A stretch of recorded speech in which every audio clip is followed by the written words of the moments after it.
Hello, everybody, and welcome to episode 67 of the Coffee Club podcast. Back again this week, doing it tri-dimensional from 3 different countries: Australia, America, and New Zealand. This is the new year, 2023. New year, same coffee club. Here to make some shit content, talk about running and stuff, and hopefully you guys enjoy it. But yeah, the boys are here. Boys, how we doing? Outstanding. Yeah. Get ready for 52 weeks of mostly rubbish. I was gonna say, Occasional. yeah, That's 52 weeks of the exact same stuff. Yeah, look forward to it, that's the guys. promise. That's the promise Yep. that the Coffee Club promise. 52 weeks of quantity, not quality, just subpar content for you to listen at work or on the run. I wonder what context people listen to us mostly. Do you guys think? Because I just assumed that the only reason initially that we were getting listens was because people were at work, especially when people were working at home. And if you're working, obviously doing anything other than working is really enjoyable. So even if it's a the bar bad was the podcast, it's bar still was going to set be pretty low. Yeah. That was good for us. exactly. So that's I think I think that was COVID my was good for assumption. Yeah, us. Work from home was good for us. But I think people Yeah, I'm we still want also to. processing that we have people to listen to us. So people also long run with us, I think. We And really, the long run is also pretty yeah, bad. But long run also sucks. So we're like just above that. So really, yeah, or in both cross training. situations, yeah, or cross training because cross training sucks, but we suck just like tiny bit less. That's the Coffee Club promise. Just make your life hopefully slightly less shit. If you're happy, you're not going to be listening to us because we'll make your life worse. But if you're bored and you're struggling, then you listen to us and we can provide you just a decent product that will hopefully brighten your day. But yeah, so last episode we talked a lot about Olli's racing down under, and it was literally the day of his race. And if you listen to the podcast and you have a very astute ear, you might have noticed that Ollie did sound a little bit off. And then that day, he went a race and didn't have the best race. So we're going to cover that. Unfortunately, it turned out Ollie was a little bit sick, so he had a tough one. But yeah, Ollie, do you want to run us through how Burnie ended up going? yeah, no, I was feeling a bit down in the weather a little bit, and then the next probably a few hours after the podcast, because during the day of the meet, I felt so bad, very like not congested, but just stuffy in the head, few bit of headaches. My body felt a bit tingly, and I kind of just laid down and rested for most of the day slash evening until the race. The race was at 9:30 p.m.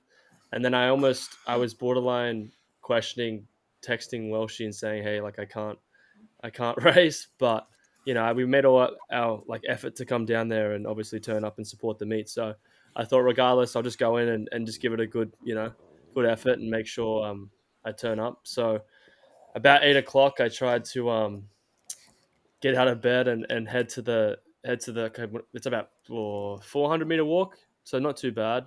A few minutes, got some fresh air. To the meet, and the meet was honestly really cool. A bit of a less crowd than I expected. Devonport was definitely a bigger crowd, which was a bit of a surprise to Stewie and the other people, particularly the meet organizer. They said that Burnie would be like the bigger one because Burnie was really well like set up, and volunteers did a great job there. They had wood chopping, they had cycling, they had everything. So it was like kind of entertaining to be there. My parents went there a bit early to watch everything. But yeah, there wasn't that much of a crowd compared to Devonport. But turned up, I warmed up, did some drills. I actually felt a little bit better doing that, kind of just moving in general. And then once I got to the line, it was just blowing a gale, and it was kind of weird because the you probably can't tell if you watched it, but it's actually hilly.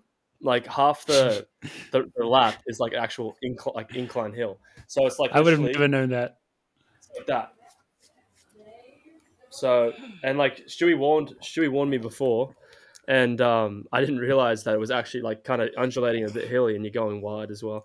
So it was a bit of a challenge. But I did the exact same thing as I did in Devonport. I thought I'll just go out and try and gain some ground, and I was leading Stewie for a few laps, and then when Stewie kind of went past me with 500 to go, I just didn't have anything there to go with him. I just kind of tried to keep it moving and pass through as many people as possible. But we were quite, I mean, with the handicap and stuff, it was quite hard to get through. But I think at one point, like 100 meters to go, Shui was literally like almost on the concrete because like there was just a string of people um, that were trying to come through, and he was on that same kind of push to get to the finish line. But overall, was an amazing experience. Super fun to do. Richard Welsh, who was the guy that organized it, did a great job.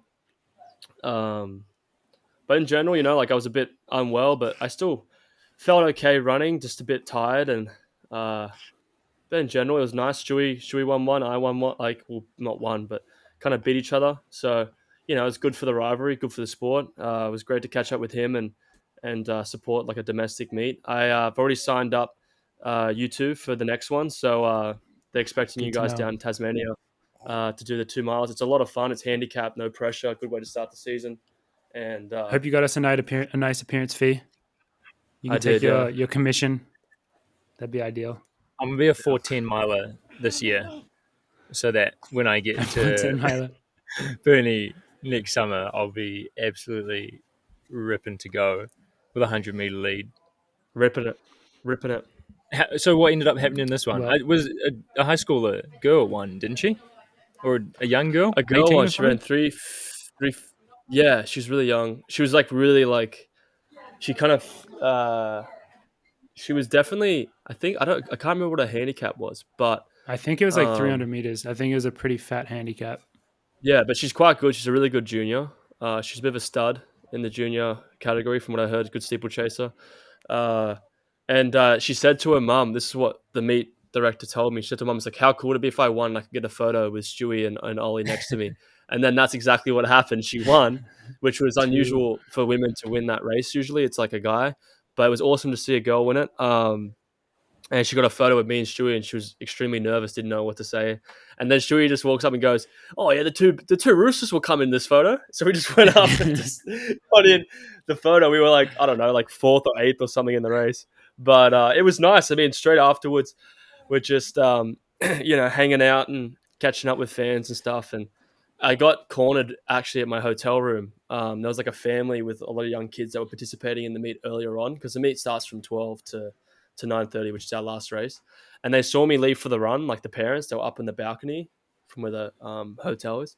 Anyway, I come back from my run, and all the kids were just guarding my door because they wanted to get autographs and photos. It was quite cute. And then in general, like the fan base wasn't as big as Devonport, but it was great to see a lot of young kids out there, a lot of families and kids that just love to run the sport.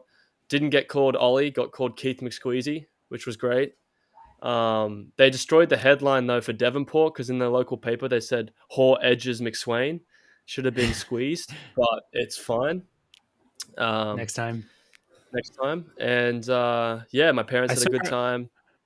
I saw a picture of you with a bottle of Mountain Dew. Is that correct? It is correct. A kid came up and made me sign his bottle of Mountain Dew, so it's pretty cool. I've had that happen That's the like best once thing. before. I think once before I'd signed a can in Los Angeles when we had that magazine with New Gen. That was cool, and then I got it again with a bottle. That's And people epic. made me sign mostly Nike stuff, which is another annoying thing for me, because like they're like, "Oh, like I only have my Nike spikes, I only have my Nike uh, bag. Can you sign it for me?" And I was like, "Oh, I wish On had these products out so I could sign them instead." Just But scribble over in some of general, it it. was really cool. Just- Yeah, I just crossed out the Nike thing and just put my name in there. But yeah, but it was good overall. I'd love to do it. I'd love to do it again. Great to kind of run domestically in Australia, regardless of what it is, whether it's just a handicap, fun mile exhibition thing, or if it's an actual, race. But got good feedback from the fans and stuff. Just having kids, be inspired to participate in track and field. It's kind of hard in Australia, so it was cool to see that. It is like a great thing to do, really, if you think about it, because if you're going home that time of year, I mean, it's nice to just chill and not race at all, but to be able to race in front of your family in Australia is always special. And to be able to do it in a more exhibition, like a more fun setting, rather than, if you're going back to race nationals, there's always going to be a bit more tension, a bit more like, it's more the race performance kind of matters more. So to be able to spend time with your family, especially having them travel, it's actually like such a cool thing to do every year. And obviously not many other races happening this time of year, so it gets a good amount of attention as well. You get a good appearance fee. I mean, you're the freaking Commonwealth Games champion, so racing on home soil is like just such a cool thing to do. So who knows? I would love to go along with you on those carnivores, and that would actually be fun because I would get a nice little handicap. So George, I think we should definitely consider doing it next year if we're gonna be in the area. We'll Cool just get thing to ahead do. of Olli and run side by side. Just block him out. Make him That's go honestly like what you do. on the other side of the gate to have to go Yeah. around us all the Yeah. way through the The stands. thing is, you'll be passing people as well, so like you won't really be focused on that much on who's behind you. It's about getting through the field and trying to get to the front. So that would be the dangerous thing, actually, now that I think about it, is that Ollie can start so much quicker than us. So say that we had a 20-meter handicap, he could close that handicap in like 200 meters, and then he could sit on us. So we would have to practice our starts, I think, if we want to have a chance, so we can run away from him. get out quick. Yeah. Maybe that should be one of our New Year's resolutions. Or just do what you said. To practice our starts. And do some training with Ollie. We'll just do starts. That practice. My main running goal for 2023 is to try to be able to keep up with Ollie in the first 50 meters of a race. Yeah. Probably not going to happen. After Probably the cross country, a good goal. After the A good goal nonetheless. after the cross country race, I'm gonna like slow it down. Yeah. I think. Yeah, that's my reach goal. My I forget what people call them. My reach goal is to be with Ollie 100 meters into a race. My more safe goal is to be with Stewie 100 meters into a race. that's how I'll set my goals this year. But obviously unfortunate. If Stewie and Jakob can start races like that, then there's still hope for us people that can't get off the line. Yeah, it's true. But so unfortunate that you got sick, Ollie, but still good that you were able to, be part of such a cool event and go out there and race, have your family along. So that's cool. George, how was your New Year's? You're down at the lake right now, right? Just had an absolutely massive night. No, I didn't at all. But I made it to I don't think Did I you made ever it to work midnight. out the next morning? No. I think I worked out on the 2nd. Or maybe I worked out on the 3rd. I lose track of the days now. But I did not have to work out the next morning. I'm pretty sure last year when I was in Colorado still, I don't think I made it to midnight. But I've realized it's so much easier to make it to midnight when it doesn't get dark until like 10 o'clock. Again, not 10 o'clock, 9 o'clock. If you're in Colorado and it's dark at 5 o'clock, you have to wait so long for midnight. It makes it seem so much later. I did jump in the lake at midnight, though. Bedtime rolls around. That's a good way to do it. That's fun. Way to start the new year. Bit of a midnight swim to kick off the new year. That was the main event, honestly. What did the team do? That's a good way to do it. Yeah, things were real tame here because Ritz hit us. Well, we didn't realize until like the day before, I think the 30th or whatever, that we had a workout on Sunday morning, which, I mean, we have a workout every Sunday morning, so I'm not sure how we didn't realize that, but that was the first. So, and it was a morning workout. So yeah, we literally didn't do anything. And then, I mean, we kind of like hung out a bit on New Year's Day, but yeah, real boring, real old people stuff over here. So nothing to exciting to report. I have to report though, I think New Year's is so overrated, in my opinion. Like the hype up and the setup for like New Year, like people just make such a big deal out of it to go out and party and celebrate. But when you force stuff like that, it's just not always, like it's never always fun, and usually it's a letdown. Gala, but in general, I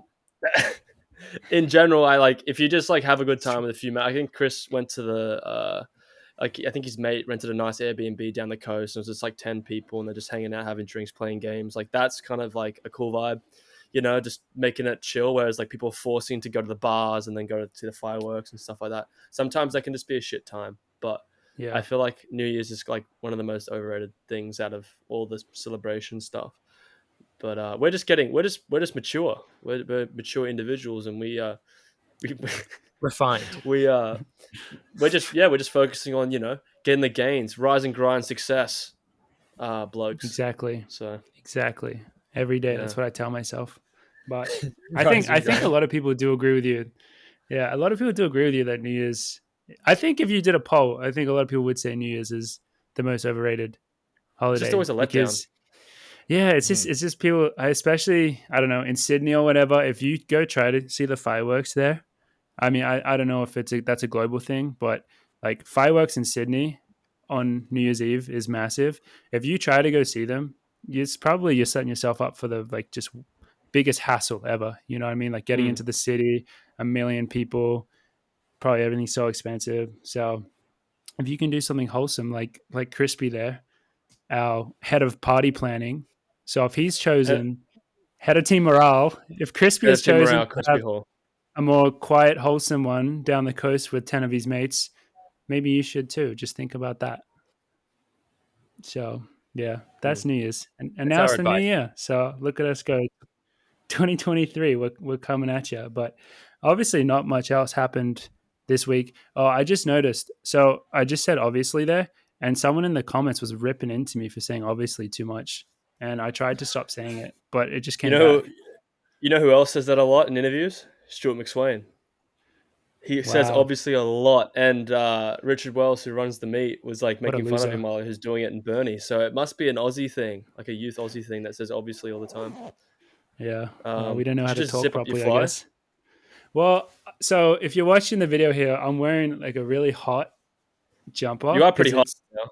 because it's pretty cold, and so I keep going between like unzipped and zipped because I don't want to show off too much, but then I get too Mm. hot, and then I have to zip it, and then yeah, it's just a back and forth right now. I'm really I don't know what to do right now with my top situation, so we're just gonna let it go open for a little bit because I'm quite hot right now. As we move on, though, we had a request for Q&A this week, which we haven't done for I'm not sure when we last did Q&A, but every time that we ask for Q&A, I think we're always so astounded at like the amount of replies and how great they are. So first off, thank you to everyone for sending them in because so many good questions out there. And the way we're going to go about it this week, rather than kind of picking out specific questions and mentioning who asked them, we'll just kind of look at the trends because there's obviously a lot of similar questions out there. And so the first one, which we got, I think, the most questions about was World Cross Country. And for those who don't know, World Cross Country has been postponed since 2020, I believe. Hmm. And it's supposed to be hosted in Australia then, and it's still being hosted in Australia just 3 years later. And I mean, we all have cross country backgrounds. We're from down under, so obviously it makes sense for it to be on our radar. And so everyone's asking about if we're going to race it and do the trials. The Australian trials are in probably about 2 weeks or so, and this one is kind of bittersweet for us. I'm not sure the best way to go about it, except just kind of rip off the band-aid and give an explanation for why we're doing what we're doing. So I suppose I'll go first because mine is very simple, similar to George's. Is that we're just not doing it because this is the difficulty of being a pro runner. I think if you can do that stuff, it's amazing. But for both of us, I mean, for me especially, I would say I don't have like many performances on the board for rankings and that. And the way that we structure our year is all based around trying to perform at world champs or the Olympics, whatever the big one is for that year. And what that means is you have to start thinking about that from the very start of the season. And a big part of performing well in those meets for people like us is qualifying for it early. For someone like Olli has run the standard. I don't know how many times you've run the 1500-meter standard, but for me, for example, the 5K standard is 13:07 now, and my PB is I think 13:13. So running the standard itself is not a given. It's something that is pretty difficult, and so you have to plan out for that. And so the way we look at this winter period is trying to do what we can to make qualifying for worlds as easy as possible. And so that means trying to run the standard or trying to do races that will get the ranking up. And so initially I thought like, yeah, World Cross, we're going to do it. But then when Ritz and I sat down and we talked through the plan, it was just became such a big obstacle in terms of making the season as smooth and as logical as possible. So we ended up just having to be like, no, we can't do it, which sucks because we were looking forward to that for a long time, but that's kind of just like the harsh reality of it. Would you say, George, that's a fair Yeah, that way was a to pretty put good it? summary. I'll go next because Ollie's is a little bit different. I think it was bittersweet because we started talking about it quite early, and we were all like, got quite excited about at least especially for the three of us as well. Like, oh yeah, we're gonna go down under. The whole team's gonna come. We're gonna go to the. We We're gonna just get a house on assumed that the we were doing beach. it. Yeah, we just like Training we camp. got carried away with the planning without really thinking about the actual logistics of it. So that's definitely made it more bittersweet because we had a lot of good things lined up, and then yeah, kind of sat down to plan out the season. Realized that, for example, it's the next weekend after Milrose, which is uh, something on the calendar that we all definitely line up for, or and kind of put down on paper. So getting from New York to ready to go back in Australia 7 days later for likely a very hot 10K on the grass is just pretty unrealistic. So then that maybe writes off Milrose and whatever comes before that. And then, I mean, at least you're good at cross country. I don't even have that going for me. So I was going in um, without even. I don't know what would be a good performance, and for in a 10K in Australia in the heat, like maybe top 50 or something, which is a little hard to wrap your head around. World So class is brutal for everyone. That is the reality. so brutal, eh? It's just so brutal. So it's a So tough one. But not doing I it. mean, yeah, sorry. Yeah. That's me anyway. It's Ollie, what's your situation? yeah. It, I Yeah. can I just before Yeah, you go, yeah, Ollie, yeah. can I just say, George, I forgot that we had fully like planned. Like at one point, we thought the whole team was going to Australia on training camp. I completely forgot that. Like everyone was like, "Yeah, like you can stay at my house." Like Mm. Ritz. These are like some. We should look at going to like Forest Creek with the whole team. Like that'd be a really cool prep. And like everyone was like on board for that. Super I in it. forgot about Yeah. that whole thing. But sorry, go ahead, Ollie. No, that was the one thing that I was remembering from it was like Ritz was fully committed to having the whole team come down training camp before World Cross, and everyone was super excited about it. I mean, it's a world championship, so to be able to represent your country is why we, are in this position to do the sport is like one of the highest honors. So we were all super pumped, and then just because Australia is not very easy to get to, it started dropping off everyone's radar, particularly like people like Alicia and Joe, who are both cross country, you know, cross country tanks. They're very very good at cross country, and Alicia second NCAA's, Joe second at NCAA's. I think Alicia won USA cross She, country last year. she's the U.S. champ right now. Yeah, so The US champ, reigning U.S. champ. reigning US champ, and she won't be going. So it is very tough situation. I know a lot of athletes who are not doing well cross purely because it's in Australia. I think Jakob is not doing it because it's going to inflict on his training, which is fair. He did Europeans. He's shown that he's still pretty top dog. For me, the Still got it. situation's a bit still got it. For me, the situation's a bit different. Dathan, like the most like George and Morgan, Joe, anybody else that was doing well cross on our team, bar maybe Sage, Yared and Mario, who are the mid D kind of athletes. We're going to do like the 10, is it 10K or 12K? It's 10K, isn't it? 10K. 10K race, which is like the main race, but they have a relay, a mixed relay. It's 4x2K. Two men, two women, and then all the countries going in. You can win medals in that event. So the Australian AA, Athletics Australia, were interested in sending me for that team with Stewie and two other girls to trial for the team, and then if get selected, go and compete at Bathurst, and that was the plan. However, with all the traveling that goes into getting to Australia, which is from America, it's about 24 hours of travel, a lot of travel, getting used to the time zone, just getting to feel normal again. It takes quite a while. Some are better at dealing it with than others. Roots and I were umming and ahhing about it quite a bit because if we were coming back from Australia, he didn't want us to spend too much time in Australia because of Milrose, all the other races on. So we're able to come away with an idea to participate at Bathurst for me because it'd obviously be great to do that relay with Stewie. We have a potential to win or to medal.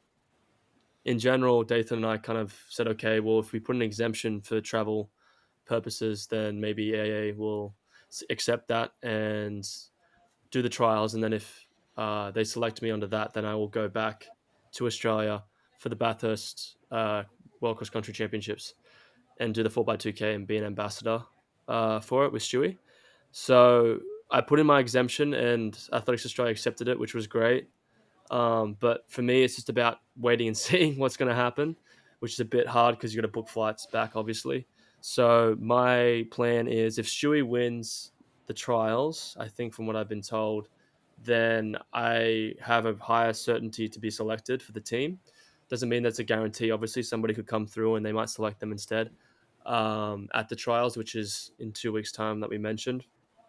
And my schedule would be that I think uh, New York Milrose, I'll do the mile. That'll be my main focus. And then straight from New York, I will fly to New Zealand, Auckland, because there's a direct flight from New York to Auckland, which is the quickest way to get there. Quickest way to get the big flight out of the way first, which is like kind of what I wanted to get done. Um, so I'll be able to go to New Zealand for the first time, but it'll only be in the airport. And then I'll have to change flights from Auckland to Sydney, which is a couple of hours. I would have like a week to get ready for that race, run that 2K if I am selected for that team for the relay, and that would be my participation at Bathurst. So it's going to be tough because like Geordie and Morgan have both been through the idea of like obviously the focus is like Budapest Worlds, outdoors and stuff like that. Whereas for me, that's a lot of travel back and forth, and obviously going back for the Australian National Championships. So yeah, hopefully it'll be all good. I'm usually pretty good with travel. I just got to make sure I don't get sick, but that's kind of my plan leading into it. I'm very lucky to be able to have that opportunity. So unlike, um, Morgan and George and stuff, it just for me it's a bit more likely that I will be there competing, but you just wait and see, I guess. Yeah. It's just I think it's different for a 2K. For your 10K cross country, like the amount of effort you have to put in, and it's like Morgan mentioned, it's so brutal. Like it's a brutal race because I don't know if George did, but Morgan, you raced World Juniors in China, so you have a bit of Hmm. experience with it and how like challenging and tough it is in the junior stage. The senior stage is probably just another level. Like incredible athletes go and just crush. So the 2K is a bit different to relay. It's a bit more of a team thing, and it's less of an effort, I would say, than a 10K cross country at a world championship. So might be able to pull it off, but that's my plan for it for Bathurst. Yeah. I Yeah. mean, it's not So that I it's not didn't all have doom the. and gloom. Hopefully, Sorry, Mog. I was going to say sorry. the New Zealand is Classic. sending a relay team. You might be on a flight Mm. with young Sam Tanner Santana. from straight from Mm. Milrose to Australia. Well, actually, I'm not sure if he's doing that, but it's possible. He is in the relay team. Yeah. With I couldn't even tell you, unfortunately, who it is. It has been named. Um, Mm. so, I mean, in theory, there was an opportunity to do that, but it's kind of easier for him, who's after the relay will then go back to New Zealand, not too far away. Yeah, for you, Whereas, you'd have to go back, right? yeah, for us, it's quite far back. Yeah. So It's a bit wrap of a that up. But tough travel. Yeah. the relay is actually pretty sweet, and it definitely makes sense for you if there's an opportunity to medal or win, like that's a pretty cool thing to be a part of, Mm. and In I think it's Australia worth as well. It's yeah just like at home. yeah, I think that's worth a bit of admin and travel to be part of. worth a bit of TSA. DSA. But yeah, so that's kind of just, I guess that's some good insight just to the logistics of being a pro runner and like trying to work out all that stuff in the planning. But yeah, I was going to say it's not all doom and gloom for us because we will have hopefully Ollie there representing both Australia and the Coffee Club podcast at World Cross Coffee Club Country. Collective. That's the hope. And as George just mentioned, a real a real good chance at meddling or even winning with Stewie himself. And we're not sure, I think, who the women will be on that team, but Australia has such a good amount of mid D girls right now. So, such good potential for them to really go there and do Hopefully some crush. damage. Hopefully crush. Ollie in 2K cross country. Man, I so hope it happens, because that would be, both you and Stewie actually are both the types of runners that you are designed for 2K cross country, I would say. Like, that's Seriously. just, you guys are going to run so quick. How do the Well, I leagues don't like. work? I think that would. I Is it don't like know. girl boy, So or like, is it? they, Can you you can just put them pick? anywhere. You can pick them anywhere. Yeah, so you can put them That's anywhere. crazy. So Nick Badeau has been. I think he's with AA in some capacity. He's like kind of figuring out and organizing it. So the hypothetical would be if Stewie and I got selected, and Jess Hull and say Lyndon Hall got selected, he would said put Lyndon and Jess in the middle, because apparently measuring the course, it's 60 meters shorter for the two legs in the middle, where it's longer for the start and for the finish leg. And then just purely off first leg and fourth leg, they don't know where they would put Stewie and I, because we're so probably evenly matched against the other competitors. It would just depend on like our preference, which both of us just don't give a shit. Pretty chill about it. Stewie's very, very chill. He's like, I don't fucking care. Same as me. So it would just depend on like who, if anybody's on the fourth leg, you want to either have a pretty good lead where both of us can front run, we don't have that issue, and if we're behind someone, we both have a pretty solid kick. So really, they just don't. If I did get selected, they wouldn't really have much of an issue. So it would be interesting seeing that. But from what I've learned, strategic wise, you want to put the two women in the middle.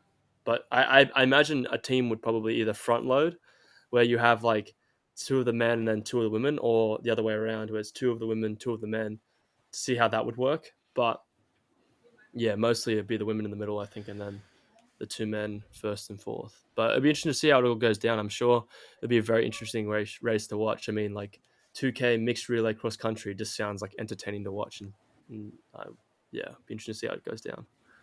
Yeah, I think it'll be awesome. So hopefully you're out there, and hopefully that all comes together. But yeah, that's our bittersweet World Cross update, I suppose. Just so we're all on the same page with that, so everyone knows kind of what the plan is and like the reasons behind it. So yeah, moving on from that, we got a bunch of questions as well about coffee, which, considering that we are the Coffee Club podcast, it makes a lot of sense. So we're going to tackle a couple of those. One person even said, do you guys even drink coffee? Because when was the last time we actually talked about coffee on this show? I don't, because we used to, at the start of every episode, talk about the coffee that we were drinking, and then we haven't done that for so long. So we need to clean up our act, I think. Probably been about 50 episodes since we've done that.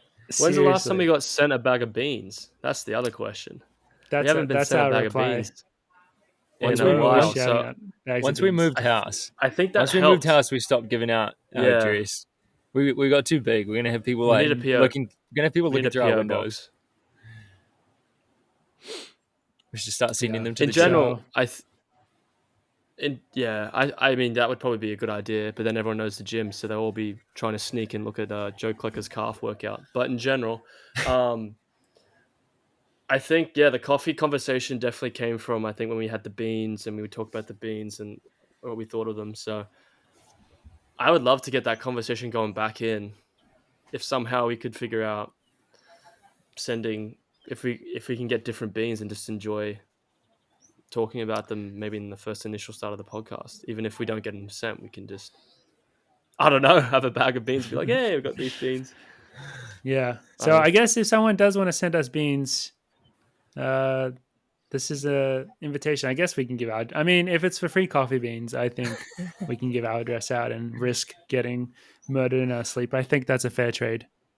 Why don't we just give it to Dathan's address? Yeah, then they can murder him instead. That's a win-win. He's only got a family. He's only got a family. It's fine. So, but moving on, we will talk about some coffee beans not coffee beans, coffee just in general. I think one question which was actually really interesting was, what was our best coffee that we had in 2022, or our best coffee related experience? Because I think coffee is something that we really enjoy, all three of us. And it's something that particularly we enjoy every time we go to a new city as well, and trying it in different places and in different styles. So it is actually a very cool thing to talk about. So I think we can go down and talk about like kind of our best coffee experiences that we had for 2022. If you want to start us off, Ollie, because I know you're ready to go. I just pulled it out of my wallet. I still have the card from my favorite coffee of 2022. It was in Oslo with Joe Clucker and Jordan Donnelly was there too. We went to this world champion barista called Tim Wendelbo. If I can hold that up, if you see it. So Wendelbo. it's in it's an espresso bar in Corona's Gate, Oslo. Um, the coffee there was like just the vibe of the coffee shop, really cool. Coffee was incredible. I think I had about 20 coffees there, and you couldn't like. We were fortunate enough that the Oslo Diamond League meet's just amazing. They actually drove us in the Hyundai Ion 5 cars they had for the meet, promoting it. So you could ask for a car at the reception and they would take you there. But initially, Joe and I didn't know how to get there, so we actually got on e-scooters, and almost got killed. Going down there because we're just on the road and these cars were flying past and you can't hear them because 80% of the cars in Norway are electric. So we got there eventually, and it looks like one of those places where you walk in, you think, oh, they're going to be pretentious, they're going to be super snobby, they're not going to give us a time of day, like. But they were lovely people. They had all the like you had to be. They were baristas wore dressed like in this kind of uniform, and they made some amazing coffee. We were there for like hours, just sitting there in this little coffee shop. It's pretty beautiful. I got some photos um, and some videos from it, but we could post on the social media if people are more interested. But definitely a place I'd recommend if you're in Oslo. Definitely my favorite coffee experience and coffee in general. I ordered a flat white and a cortado there, and it was unreal. So that's my coffee spot of 2022 that I'd love to get back to 2023. It's Hopefully we can all unreal. try that out. That sounds absolutely Seriously. It was amazing. so I want to go cool. to Oslo. It was pretty sick. Yeah. And they had like, like is it the portafilter? Is that what it's called? When you tap it in like this? Mm. That thing? Um, they had golden ones for like the world champion thing, and they had like 6 or 7 of these things Oh, they were where like the trophies? they had them up and they have like, yeah, yeah. And I bought like that little mug like this shape. You guys remember that, George? Mm-hmm. There's like a little Yeah. like white one that was similar to the one I got from Zurich. That one's from that coffee shop from Tim Wimbledon. Wasn't there a special drink that either you or Joe got from there as well? Like it wasn't like a normal coffee drink? There was. I just remember. I don't remember what it was called, but it was in like a martini glass, and it was like a cappuccino but frozen, like cold. It was pretty amazing. So I can't remember the name. Maybe one of our listeners will know the name, and we could like drop it in the comments. But it was like their specialty. That was what they would make, like their drink they would sell the most of. So, um, but Joe got one of those, and it was pretty unreal. So I had to order one as well. I had a lot of caffeine. That's probably why I ran 3:47. Honestly, I was just caffeinated to the max. But it was definitely an unreal experience. So hopefully get more of the boys and the gals to Oslo. And take them to the coffee shop because Joe and I, if we get to go back to Oslo Diamond League, definitely be going back there. Yeah, that's what it's all about, isn't it? All Mm. about it. Yeah. Sounds George, lovely. what was your one? Well, Ollie just ruined it a little bit right at the end. Now, mine actually was maybe just maybe my most memorable experience. I can't remember if it was the best coffee I've had or not, but it was actually very similar to what Ollie just said. In Bormio, Italy, like northern Italy in the Alps, kind of near the Swiss border, went to this like Italian coffee bar. In Italy, they're always like bars as opposed to coffee shops. I think that's what they call them too. That's just kind of the way it is. And ordered a frozen coffee thing. It was called a espresso freddo shakerato, which I think means like I espresso think that's what it freddo. is. Yeah. Freddo mean maybe frozen or cold. My Italian's not great. And then Furry the Frog. yeah, and then shaken. So and it was in like a whatever Ollie just said, martini glass. The martini glass. Yeah, so that's probably what it was. Yeah, Yeah. and it was like crazy foamy. Kind of looks like that. So I saw a photo of Yeah. Oh Ollie's yeah, that looks pretty. from that place with Joe too, and it looked kind of like that. So Yeah. maybe it is like a little European thing. How It's like expensive Yeah. was it though? not very expensive. It's Italy, a couple of bucks. Yeah, see, it probably I think it was pretty expensive in Oslo, whereas like in Italy, everything's dirt cheap, right? Like really good quality, dirt cheap. So Yeah, that'd have been Mm-hmm. nice. I think this it's just Mm-hmm. shaken up with a bunch of sugar, and then the sugar makes it super foamy. Mm. It's delicious, especially in the summer. Yeah, it was pretty Sounds amazing. yum. So I think that Should we? was. Did you try and make one after that, George? I mean, I would sometimes shake them up at I home, thought I but remember you trying to make they never one. get like foamy like that. There must be a secret ingredient because I remember when I think when you were back from Italy, we were back at the house and you were like making them, but you could never get the foam right. I've It definitely must be tried something to do before. with like what they put in it. Maybe Yeah, it just needs more I remember sugar. you trying because I remember you telling me about it. Yeah, Who knows? That's more mine raw sugar. anyway. More sugar always works. I mean, that is a sweet one. I'm thinking about it now, and I have one main one, but then the other one, which I did that you just reminded me of just then, George, and this is cool because it's a shared experience, is the coffee that I had with you and Jonas right before going to race the 5K at Rovereto. I really enjoyed that because I have like a picture on my phone of us getting just like an espresso, or it was the double shot, I think. And I think it was just a cool experience to be in Italy, walking up to the bar and ordering just a shot of espresso it was pretty late. It was like 8:30 or 9 p.m. I think. Our race was super late that night.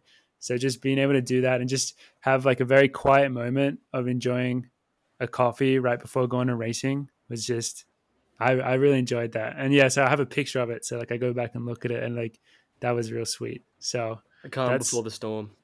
yeah, That and like was it good wasn't like that was a actually, good coffee necessarily, but it's a but very it was classic like a very Italian sweet experience. moment. You can only really do that in Italy. Just like walk up to the Yeah, bar with just like a couple of coins, and then they just put it on the bar like in exactly. front of you. I think no, I think you don't even have to pay yet. They just give it to you before you pay, and then you pretty Hmm. much just like take it like a shot, and then leave your coins on the bar, and then Mm, walk out. It's a very wholesome yeah, experience. so good. And then my other kind of best coffee day or couple of days is I think Ollie had the same experience as me, so I think he'll be able to relate to it well. But our chiropractor, Magic Man Jason, he loves coffee, and I went to Grand Rapids a couple of times this year to see him, as did Ollie. And when I went there initially, I think it was the end of January, so it's really cold, a lot of snow, kind of depressing, gray.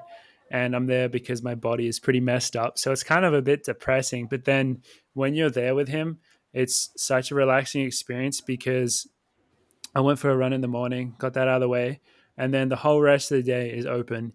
And we did a trip around Grand Rapids, going to maybe two or three different coffee spots and just ordering cortados and just enjoying them. So just having like this really nice hour or two before we start the treatment for the day, which is going to go for a long time.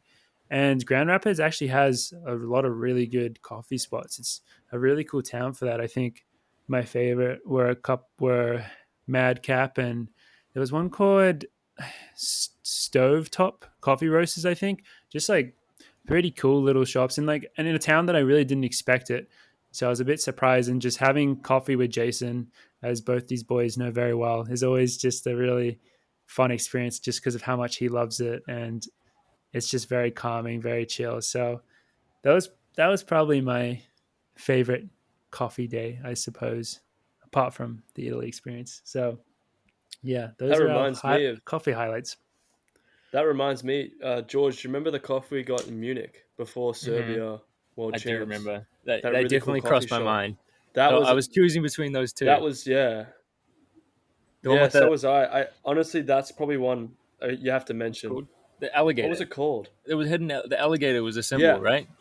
The man and versus then the machine, name was in the teeth. right? Man vs Man Machine. versus machine. Yes, Man vs Machine in Munich. Really cool coffee. Like the wall had amazing art. Like that old. What's it called when you put the paper up on the wall? Like the Wallpaper? it's like decorative. Oh, What do you no, mean? no, Yeah, I know wallpaper. what the word is. I know what the word is. It's like when it's like Is a it? big artistic, Yeah, and it was just maybe different little like comments. line drawings and doodlings of just like different like alligators and different kind of wacky things. very very cool coffee shop. That Munich trip before Serbia was actually a lot of fun. Me, George, Alicia, Dathan, and Jason, because Jason was with the New Zealand team, So good. looking after the proud Kiwi boys. How But in about general, and girls, sorry, Zoe Hobbs as well. how But about worst in coffee of the general, year? Sorry, Ollie, you oh, can finish I that got an thought. answer for this. Finish your No, first no, thought. that was the thought I had was Yeah.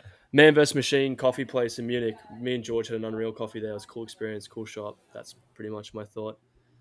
Worst coffee experience. I definitely have one. Yeah, What what? is it? um, it was I'm pretty sure. Oh, it was in Texas. I was in Houston, and it was really hard to find coffee anywhere. And um, I was going down through like all this list of coffee shops and stuff. This was during Christmas time. Uh, I just didn't know what to, like. I was like, oh, I gotta look for some place. So I went to this one place that was recommended, like the best reviews out of any coffee place in 30 minutes. I went there. I ordered a coffee. I had to wait 45 minutes. It came out and it was literally just white foam on the top, and then just like a little like a bit of milk, and then just like all this just really dark roast, terrible tasting espresso bean juice at the bottom. I took 2 sips of it and threw it out, and I was the most depressing because I was That's craving a so coffee. I had sad. a 19-mile long run, pretty much running in circles and loops, a mile loop. And I was looking everywhere. I was like, I can't find any place in Houston. Went there, and I had to wait 45 minutes for this coffee, thinking it was going to be really good because like it was a bit deceptive. It was a cool machine. It was a cool little store, and it was the worst coffee I've ever had. Next to like I would rather drink United airplane coffee than that. It was just like it was even hard to drink, and it was like 2 sips and it was just fluff, like foam fluff, like nothing. It was just air at the top, That's milk so air. sad. Like oh, it was so sad because I just ran 19 miles. I was like dying for a coffee. I was like I need a coffee. I need something to pick me up because I was a bit a bit tired. And yeah, it was just such a down. I just drank a lot of tea, I think, and I think I had a Red Bull or something. I had something to get the caffeine going, but yeah, that's my worst coffee experience. Damn. I actually do have an answer to this one as well. And it's kind of two answers, and they're both from our time in Florida, taking us back to beautiful Florida. So these are my two worst coffee Oh, experiences. I know one of them. So yeah. So the first one, which is more minor, I suppose, but for anyone who was listening, they know this already. But our Florida trip was soul draining. It was depressing, and we had to drive so far to all these runs. And so on the way back from them, we started stopping at a Starbucks. And that was became like the one thing that I would actually look forward to. And obviously, we don't really like, we're not Starbucks type people, but I started ordering a nitro cold brew with, I think it was salted caramel cold foam or something like that. And it was just like the yummiest thing ever. It's not like a real coffee, really, but it's just like sugary and it tasted so good.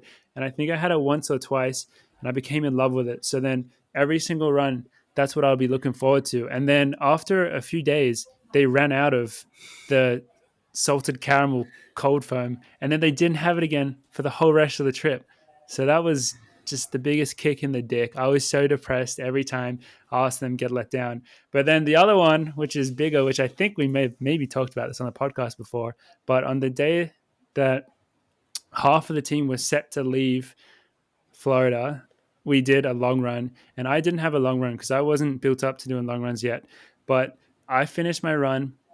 I'm at the car just chilling, waiting for everyone else to finish their run. I got a bit of time. I'm like, hey, why don't I do something nice? And I'll go to Starbucks and get everyone drinks.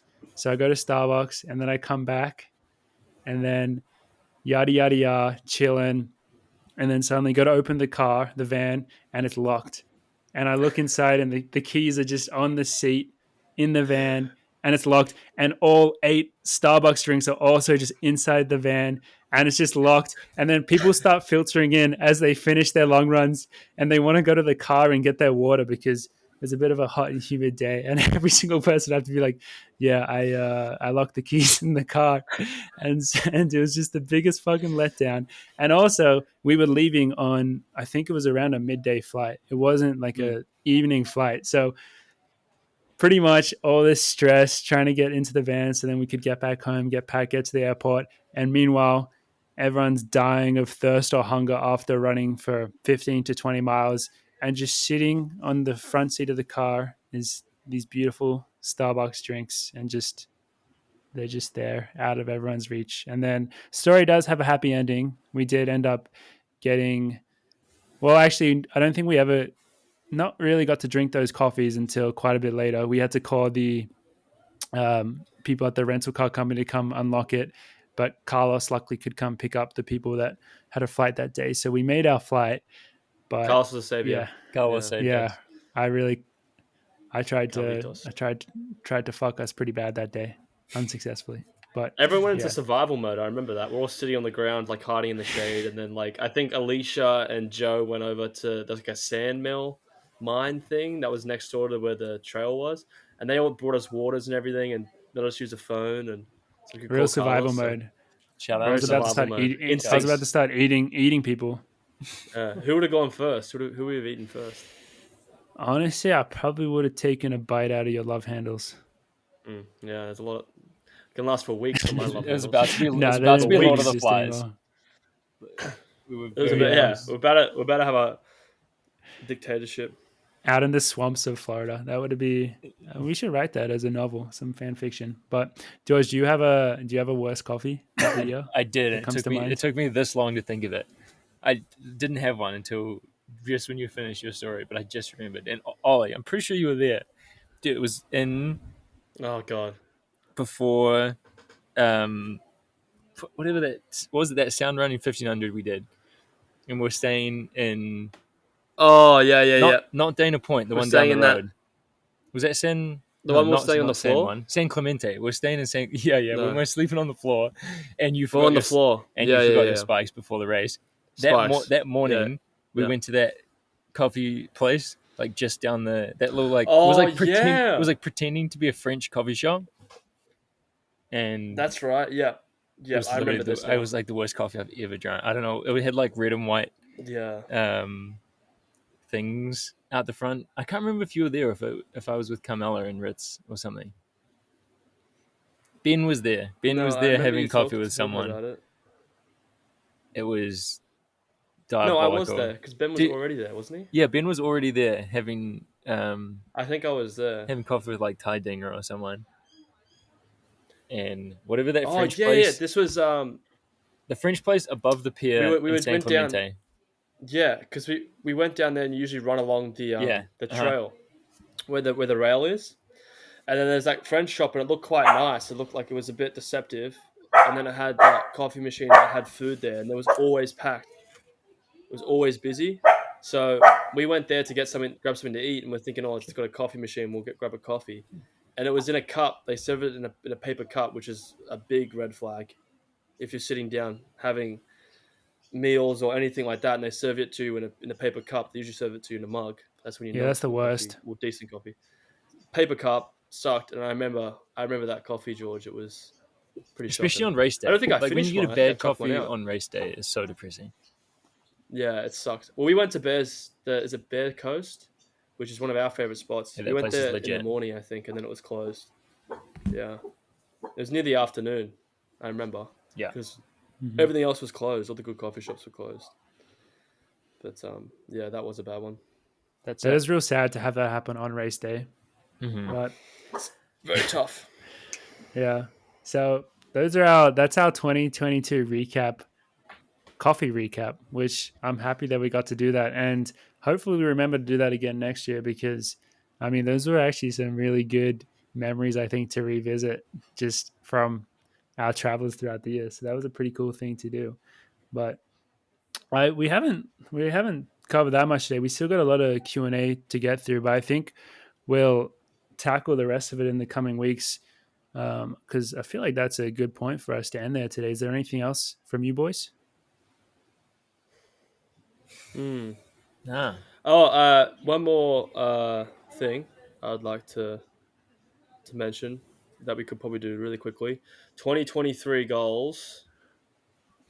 I have a goal for our podcast. Yeah.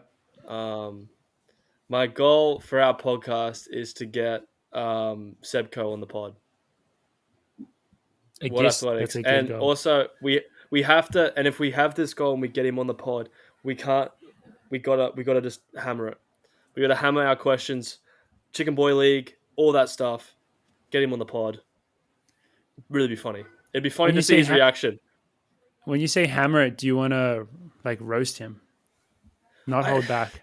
The thing I noticed with Lord Co is that he's like a politician, right? He's like very good at charismatic, very charismatic, lovely person. You know, probably does his bit of research before, checks out Coffee Club, buys a t-shirt, whatever. He'll come in guns blazing, but we got to be ready for it. So I reckon once he comes in, we don't have to like grill him, but we give him the simple facts, you know. Chicken Boy League, it's a no-brainer. And he knows he has some powerful friends, with a lot of cheese in the cheddar. So I would say we push that, and then we could probably get Chicken Boy League up and going. Also, he could be a good model for our merch drop if we want to sneak that into him, because he's got great hair like George. Very good looking for his age. He's a handsome man. Yeah, so we could do that. But that's we can all have goals for the podcast. That's my goal for our podcast. Get Sebco on the pod. Asking about the Superboy, Chicken Boy League. Chicken, winner chicken. Yeah. That's all. My goal for the podcast was to this year turn it into a multi-million-dollar business and then sell it. Our goal is to cash in. To whoever the highest bidder is. Whoever the highest bidder is. Hopefully it's not Citrus Mag. My goal is for us to become multi-million dollars and then buy Citrus Mag. We're gonna buy Citrus. So we first buy them and then we sell out our whole thing to like Barstool or something. We'll sell out to Barstool. They're a pretty big company. We'll sell out to Barstool. Yeah. They got Buy City has changed the name officially to Citrus Mag. And then Citrus Mag and then sell out. Probably just sell out to Barstool. Yeah. What we should do is, before we sell out, though, we got to make that book that Chiqui Chavez has, the dictionary. You know, the phrases, the dictionary. The Olli phraseology. We just sell that book out. We could definitely monetize that. Check out, and then what we'll do is we'll buy an island, and then we'll call it Coffee Club Island, and just live there. I like the island. That's a really good idea. George can have a farm there. George can start a farm there, so it's all self-sustaining. Morgan works there as like on his computer doing all the cool stuff, and then I'll just hang out with Gus on the beach. Most important pretending job. to make phone calls. Yeah. Most with the Coffee Club job. CEO. Yeah. I love it. Yeah. Unreal. Well, that's episode 67, getting very, very close to the big 69. Not sure how we're going to celebrate that one, but we'll have to start. We're all going to be back for that, or put the planning in. It's going to be tight, and not just, pun intended, I guess. It's going to be tight. It's always going to be tight with 69, but we'll figure it out. We'll figure it out as it comes. And as we know with 69s, it's all up to George. So we'll see. All right, we're going to end this recording right now. Rapidly descending into chaos. All right. Well, that's episode 67. Thank you very much, everyone, for listening. We'll see you all next week.